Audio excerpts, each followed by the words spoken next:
പള്ളൂർത്തി ശ്രീ മാരമ്പള്ളി ശ്രീ പരാശക്തി ക്ഷേത്രത്തിലെ തിരുവുത്സവാഘോഷ ചടങ്ങുകൾക്ക് പരിസമാപ്തി.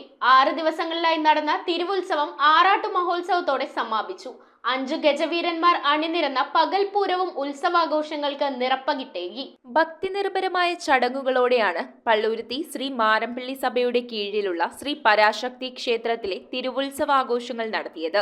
6 ദിവസം നീണ്ടുനിന്ന ഉത്സവ ദിനങ്ങളിൽ ഗണപതി ഹോമം, കാഴ്ചശീവേലി, ദീപാരാധന തുടങ്ങിയ പൂജാകർമ്മങ്ങളും വിവിധ കലാപരിപാടികളും അരങ്ങേറി. സമാപന ദിവസമായ ആറാട്ടു മഹോത്സവ ദിനത്തിൽ പുഷ്പാഭിഷേകം, ശ്രീ മാരമ്പള്ളി ആനപ്രേമി സംഘമൊരുക്കിയ ആനയൂട്ട്, പകൽപൂരം, കുടമാറ്റം എന്നിവയും നടന്നു. തുടർന്ന് നടന്ന ആറാട്ടുപൂജയ്ക്ക് ശേഷം ആഘോഷങ്ങൾക്ക് കൊടിയിറങ്ങി. News bureau, Kochi.